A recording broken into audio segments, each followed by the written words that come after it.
Olá, está começando mais um Extra Classe, uma iniciativa do Sindicato dos Professores de Escolas Particulares. O programa de hoje traz uma entrevista sobre a reforma tributária.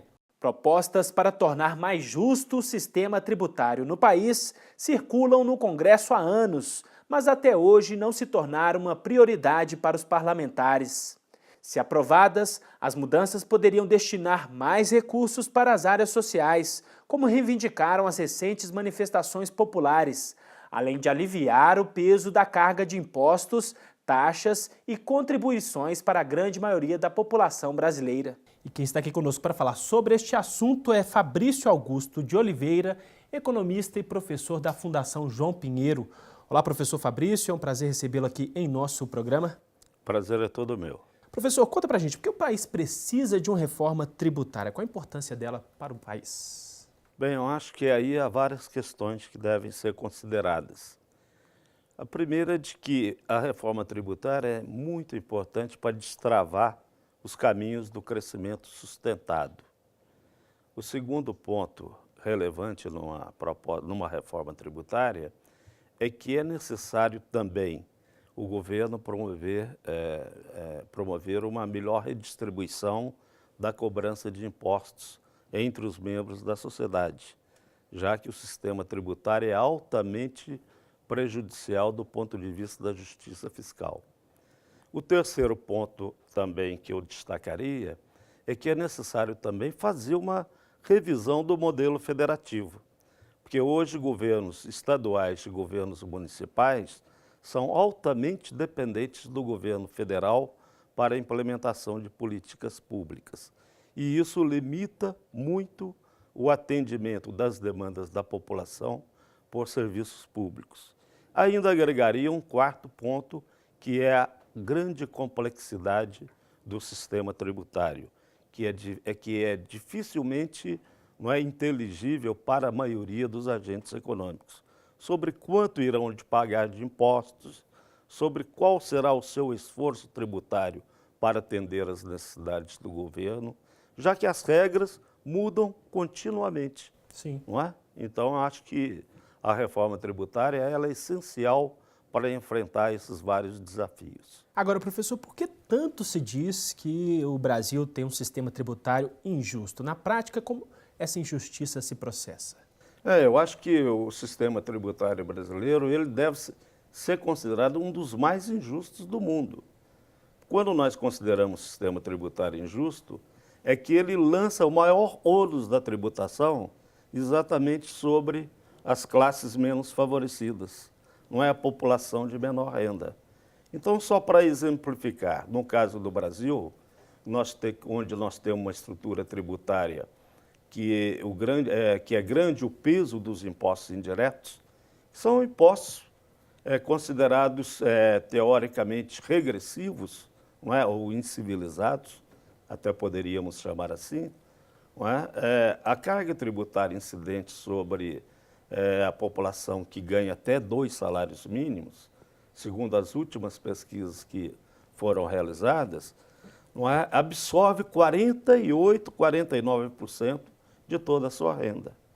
Enquanto para a população que ganha mais de 30 salários mínimos, esse percentual não vai além de 30%. Isso mostra a grande injustiça da estrutura tributária brasileira. Penaliza mais a população de baixa renda, os pobres, não é? E beneficia muito os ricos. Ou seja, cobra-se mais de quem tem pouco e muito menos de que tem mais. Nesse sentido, professor, quais mudanças deveriam ser feitas na sua avaliação, entre as várias propostas em discussão, para que tivéssemos uma estrutura tributária mais justa? Olha, são várias mudanças que geralmente são apontadas para melhorar a progressividade da estrutura tributária. Algumas mais relevantes são a de imprimir uma maior progressividade ao imposto de renda, elevar a alíquota teto do imposto de renda, que hoje está em 27,5%. Quando o senhor diz imprimir mais progressividade, seria exatamente taxar mais quem tem mais recursos, é isso? Exatamente, cobrar mais quem tem mais. Mas esse é o princípio da equidade fundamental na teoria das finanças públicas, não é? Então, fazer uma modificação importante na estrutura do imposto de renda, não é? Na sua progressividade, não é? O imposto de renda no Brasil até 1987, ele tinha uma estrutura bem mais progressiva do que a atual, as alíquotas iam até 50%. Poder-se-ia também explorar mais os impostos sobre patrimônio, então os impostos sobre, não é, sobre as propriedades, tanto imobiliária como de automóveis, como, não é, de terras e assim por diante, não é? Que hoje no Brasil representam uma arrecadação muito ínfima, que não vão além de 1% do PIB, apesar de termos aí 6, 7 impostos sobre o patrimônio. E o importante, reduzir o peso da tributação indireta sobre em relação à arrecadação do governo. Na prática, como é que seria isso? Como é que funciona isso? Bom, na prática, isso passaria pela realização de uma reforma tributária abrangente que contemplasse essas questões. O que todas as propostas apresentadas nos últimos tempos não consideram, não contemplam.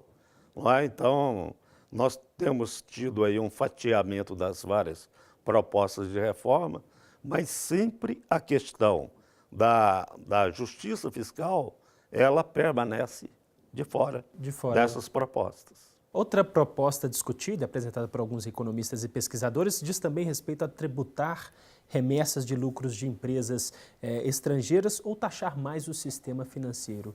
Isso também poderia ser colocado em discussão aí como uma forma de incentivar o reinvestimento no país, professor? Não, eu acho que sem dúvida alguma, né? O sistema financeiro, ele é um dos setores no Brasil que é ou infenso à tributação ou muito suavemente taxado.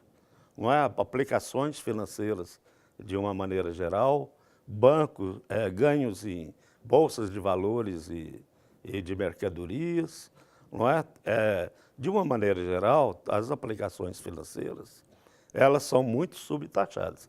Então, é um grande campo para se explorar essa questão. Quanto às empresas, remessas de dividendos para o exterior, o governo tem avaliado do ponto de vista da política econômica e da necessidade de investimentos no país, investimentos produtivos. Agora, quanto às aplicações financeiras em bolsas, em títulos da renda fixa, isso aí realmente não traz ganhos importantes para o país. Aí, nesse caso, a cobrança de impostos sobre esses ganhos, elas teriam de ser consideradas. Certo. Professor, vou convidá-lo para assistirmos a uma reportagem feita por nossa equipe sobre esse assunto e logo em seguida a gente volta a conversar. Vamos lá? Sim. Não importa se o produto é supérfluo ou de primeira necessidade, o valor pago em impostos consome boa parte da renda dos brasileiros. Só no ano passado, os tributos foram equivalentes a 36% de tudo que foi produzido no Brasil. Nós temos uma carga tributária onde 75% é sobre consumo e mão de obra, sendo que 50% dessa carga é sobre consumo. Consumo é uma carga regressiva e indireta. O que vem a ser isso? Regressiva paga mais quem ganha menos. E indireta significa que sempre é repassado e quem paga é o trabalhador, o consumidor na ponta. Então, essa história de que o empresário paga imposto, ele simplesmente se repassa. É o trabalhador que está bancando. O peso dos impostos aqui é comparável ao de países ricos e com serviços públicos de boa qualidade. Só que no caso brasileiro, a população ainda sofre com a precariedade dos sistemas de saúde e educação. O que nós precisamos mudar é o perfil dessa carga tributária, tributando como ocorre às vezes na maioria dos países do primeiro mundo, mais patrimônio, os grandes patrimônios e renda do que consumo e mão de obra, porque aí você estaria usando o sistema tributário para distribuir renda e não para aumentar a pobreza e a exclusão social. A pensionista Luísa Bones sabe bem o que é isso. Na casa dela, parte da renda mensal está comprometida com o pagamento de impostos diretos no consumo e também com os descontos no contra-cheque. Tudo que eu uso, que eu preciso, que eu compro, eu acabo pagando o imposto, né? Em tudo isso no supermercado, luz, água, telefone. Luísa não se importaria em pagar tantos impostos se pudesse contar com os serviços essenciais à sobrevivência da família. Quase a metade dos seus rendimentos são usados para arcar com o plano de saúde e a escola particular do neto. Vejo que o imposto que eu pago não é revertido naquilo que realmente nós precisamos, que é saúde e educação. Vou citar o caso específico da União no orçamento de 2010, que, por exemplo, 44% ficou para pagar ou para refinanciar a dívida ou para pagar juros e os encargos da dívida. Ou seja, acaba ficando com os banqueiros e não com a sociedade. Quer dizer, isso não é retornado para a sociedade em forma de serviço público, prestação de serviço público de qualidade. Segundo o Departamento Intersindical de Estatística e Estudos Socioeconômicos e o Sindicato dos Auditores Fiscais de Minas Gerais,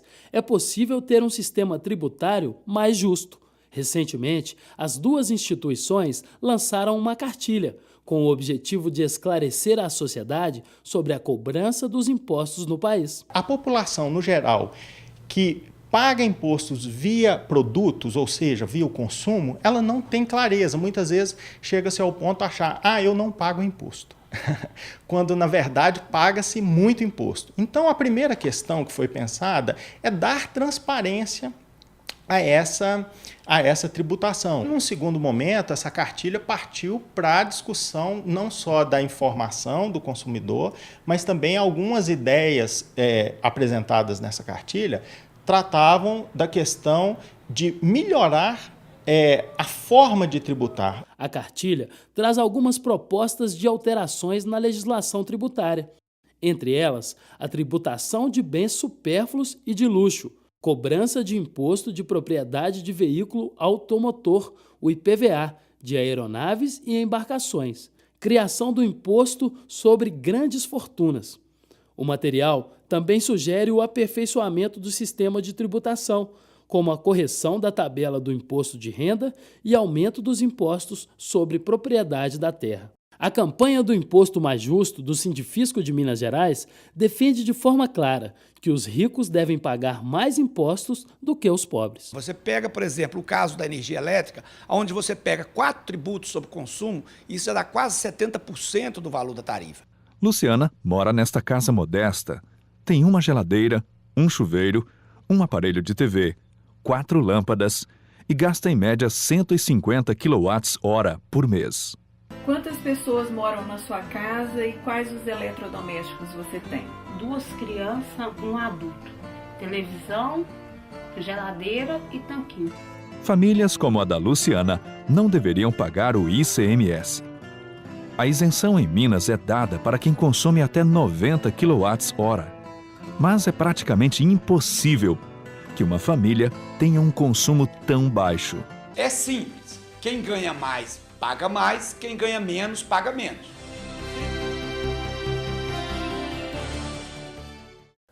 Agora, professor, por que é tão difícil se aprovar uma reforma tributária no Brasil? Porque trata-se de um assunto que está, pelo menos no Congresso, há anos, né? Sim, a dificuldade é que são muitos interesses envolvidos numa reforma tributária. É um tema muito delicado porque mexe com muito o interesse de muitos agentes econômicos. Quer dizer, do próprio governo federal, que tem sempre interesse em não perder receitas, e uma reforma mais modernizadora poderia provocar isso. Envolve os governos estaduais e também municipais, não é, que, de certa forma, também temem perder receitas e, mais importante, perder o controle sobre os seus instrumentos tributários, que poderiam ser manejados para promover o desenvolvimento econômico.